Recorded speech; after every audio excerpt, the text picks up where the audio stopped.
Nazza. Welcome to my YouTube channel. Today we are going with another lecture of electromagnetism on the topic AC generator. आज हम पढ़ेंगे AC generator के बारे में, उसकी functioning, working, definition, introduction और उसका फंक्शनिंग जो है सारा हम आज पढ़ेंगे AC जनरेटर पर। AC जनरेटर एक ऐसा जो इलेक्ट्रोकेमिकल हम कहते हैं इसको, ये डिवाइस है जो वर्क करता है on the basis of the turning effect of torque. जो टार्क हमने पढ़ा था, हमने पहले पिछले लेक्चर में हमने टार्क अच्छी तरह से पढ़ लिया था। तो इसमें एसी जनरेटर में वही वर्किंग प्रिंसिपल होता है, टार्क। तो एसी जनरेटर की हम सबसे पहले डेफिनेशन, ये क्या होता है, एक इलेक्ट्रोकेमिकल डिवाइस होता है। जो मैकेनिकल एनर्जी क्या होती है, वो एनर्जी जो हम मूवमेंट में इस्तेमाल करते हैं, तो वही होती है मैकेनिकल एनर्जी। जब कोई चीज़ मूव करती है तो उसमें क्या लगती है, मैकेनिकल एनर्जी। इनटू किस में कन्वर्ट करेगा, एसी जनरेटर से हमें क्या मिलती है, इलेक्ट्रिकल एनर्जी मिलती है। हमें असल में हमें क्या मिलता है, इसमें से अल्टरनेटिव करंट मिलता है, किसके फॉर्म में, इलेक्ट्रिकल एनर्जी के फॉर्म में।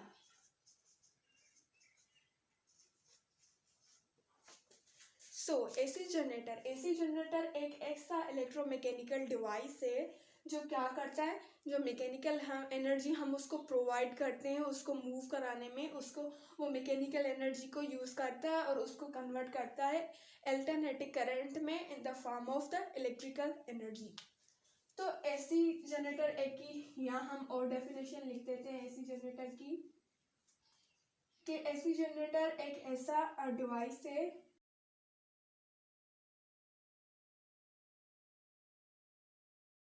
करंट, या हम कह देते हैं कि एसी जनरेटर एक ऐसा डिवाइस है जिससे हमें क्या मिलता है, अल्टरनेटिव करंट। एसी करंट जो है हमसे एसी जनरेटर से मिलता है।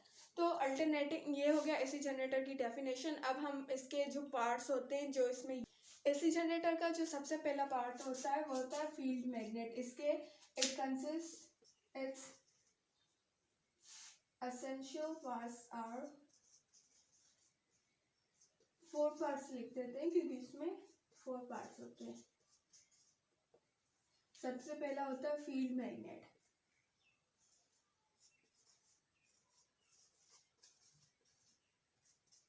फील्ड मैग्नेट क्या होता है, फील्ड मैग्नेट क्या होता है, it is a U shaped magnet. जो हम बार मैग्नेट देखते हैं, जो बाहर मैग्नेट होता है कि वो ऐसा ऐसे होता है बार मैग्नेट, जो हमने बहुत सा एक्सपेरिमेंट में यूज किया होगा। लेकिन ये क्या होता है, एक यू शेप्ड मैग्नेट होता है, मतलब कि इस तरह का यू शेप्ड मैग्नेट होता है, या हम इसको हार्शू मैग्नेट भी कह देते हैं।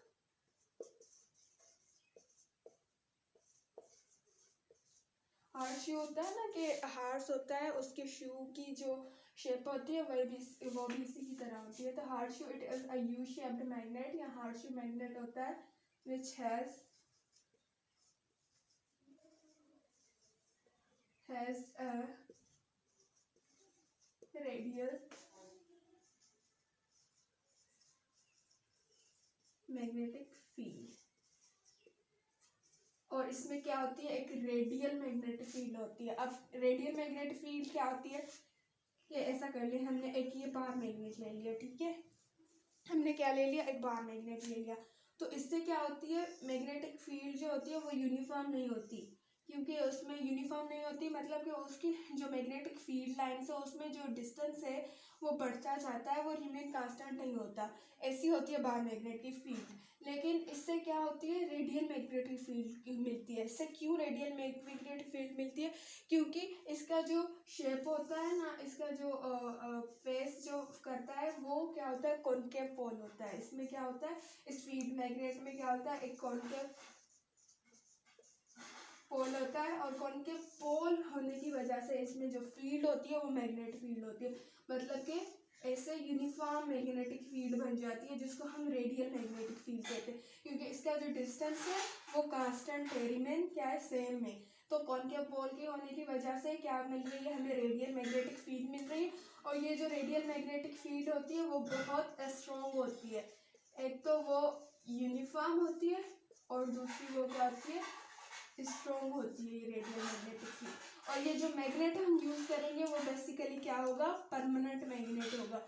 ये जो हम आरशू मैग्नेट ले रहे हैं ना वो क्या हो रहा है, परमानेंट मैग्नेट होगा। अब परमानेंट मैग्नेट क्या होता है, वो जो हमें नेचुरली प्रोड्यूस करते हैं या नेचुरली हमें मिलता है वो परमानेंट मैग्नेट। दूसरा क्या होगा, आर्मेचर। आर्मेचर क्या होता है, it is made of soft iron core. यह क्या होता है, सॉफ्ट आयरन कोर का बना होता है और इसकी shape on axle. It is made up of the soft iron core axle. ये इसकी शेप होती है इस तरह से, दो एक्सिल होते हैं।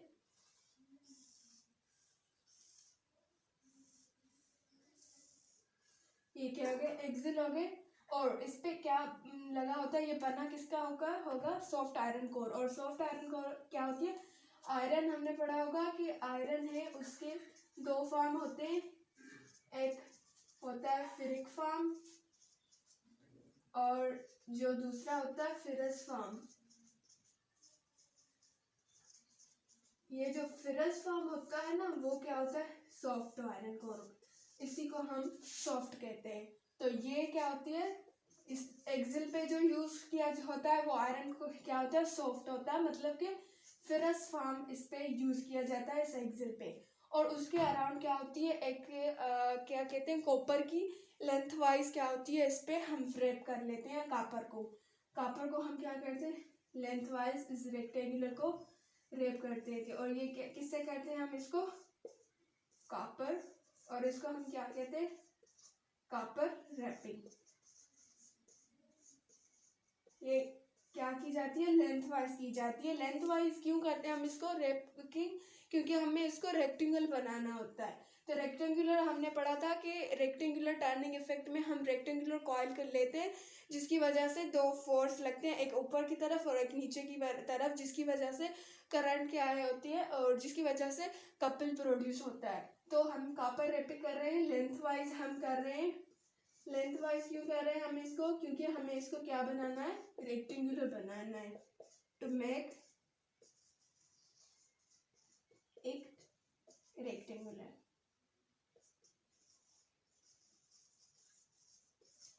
तो ये होगा दूसरा पार्ट। तीसरा पार्ट क्या है,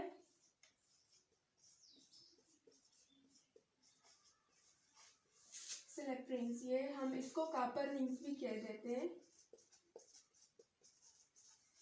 हम इसको कॉपर रिंग्स क्यों कहते हैं, क्योंकि ये मेड ऑफ किसकी बनी होती है, कॉपर की। ऑब्वियसली कॉपर रिंग्स क्यों कहेंगे, क्योंकि वो किसकी बनी होंगी, कॉपर की बनी हुई होंगी, ठीक है। और ये क्या करती है, आर्मेचर के साथ मूव करती है, मूव विथ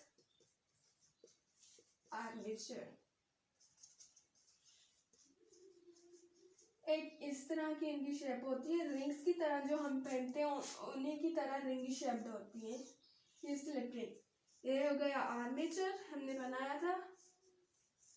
तो इसके अराउंड ऐसे होती हैं, ये ऐसे ऐसे स्लिप रिंग्स होती हैं, दो होती है, एक एक एक एक्सिल की तरफ और दूसरा दूसरी एक्सिल की तरफ, ऐसे होती है स्लिप रिंग्स।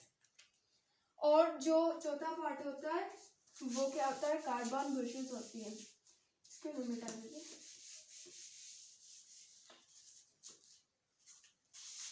जो कार्बन बुशेस,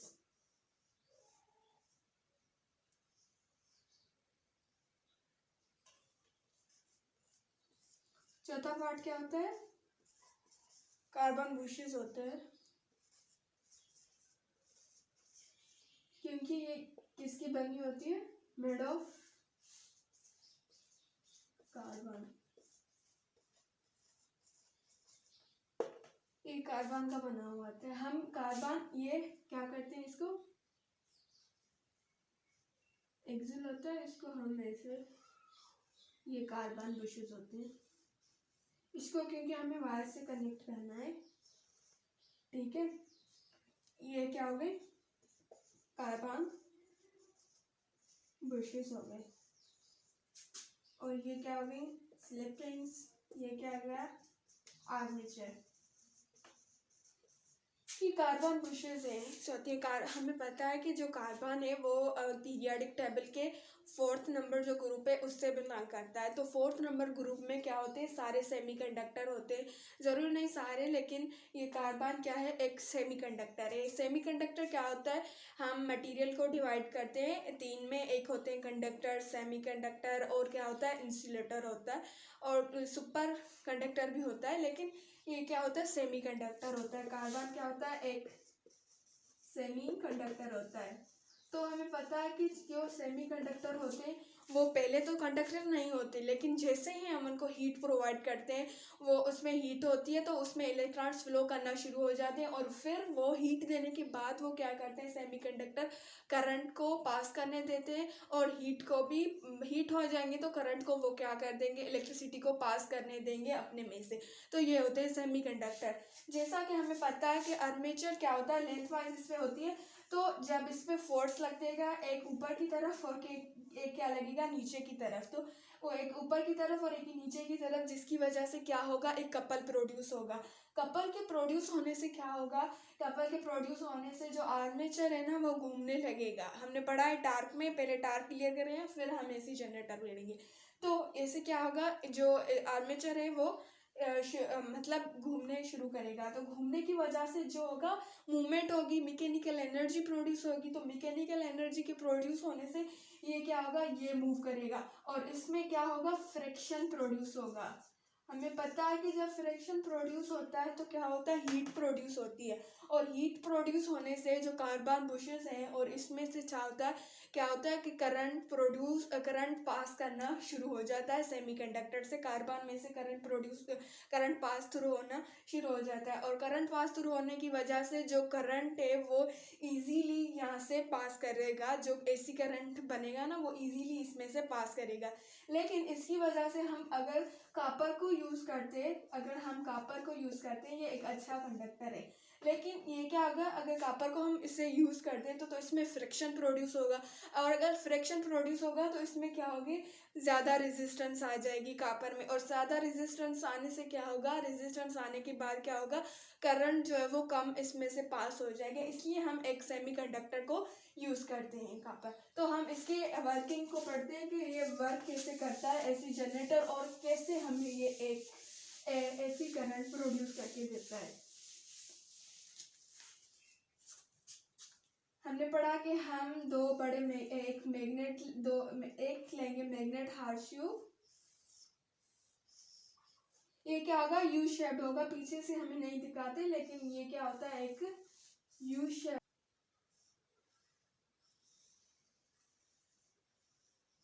ये बन गया कॉन्केव, और इसमें से क्या होगा एक एक्सिल,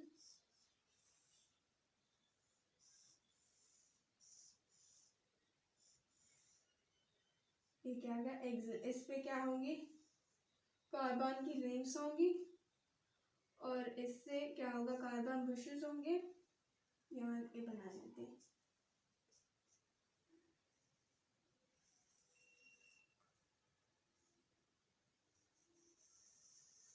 और यहाँ पे कोई भी चीज़ होगी जो हमें चलानी होगी, कोई भी चीज़ हम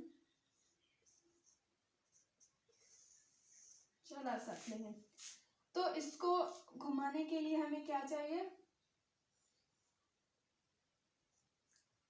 ऐसी कोई चीज़ है यहाँ पे इंजन भी चल सकती है। आर्मेचर को हमें घुमाना है तो आर्मेचर खुद ब खुद तो नहीं घूमेगा, उसको घुमाने के लिए हम यहाँ पे क्या लगाते हैं एक इंजन लगाते हैं। यहाँ पे टरबाइन्स होते हैं, विंड मिल्स हो गए, वाटर मिल्स हो गए, तो वो हम लगाते हैं। जैसे ही हमने इंजन ऑन किया तो आर्मेचर क्या लेके करेगा घूमने लगेगा। आर्मेचर एक ऊपर की फोर्स लगेगी और एक नीचे की तरफ फोर्स लगेगी, और ऊपर नीचे फोर्स लगने से क्या होगा करंट प्रोड्यूस मतलब कि ये घूमने लगेगा, घूमने की वजह से कपल प्रोड्यूस होगा तो यहाँ से क्या होगा मैकेनिकल एनर्जी आएगी, तो मैकेनिकल एनर्जी से क्या होगा करंट प्रोड्यूस होगा। हमें पता है कि जब मैग्नेटिक फील्ड मूव करा जाता है तो टर्निंग इफेक्ट होता है कपल की वजह से, जैसे करंट प्रोड्यूस होगा। जब ये करंट प्रोड्यूस होगा तो यहाँ से मूव करेगा और यहाँ से हमें क्या मिलेगी, एसी करंट मिलेगा और ये ग्रो करना शुरू होगा। तो ये था एसी जनरेटर। एसी जनरेटर के हमने एसी जनरेटर की फंक्शनिंग पढ़ी, एसी जनरेटर कैसे काम करता है और उसको फंक्शनिंग, उसके पार्ट्स वगैरह हमने सब कुछ कर लिए। तो ये था एसी जनरेटर के। अगले लेक्चर में हम पढ़ेंगे कि ईएमएफ कैसे, ईएमएफ क्या होता है, एसी जनरेटर का ईएमएफ पढ़ेंगे जो नवाब साइन थीटा के बराबर होता है, वो हम पढ़ेंगे। तब तक के लिए अल्लाह हाफिज़।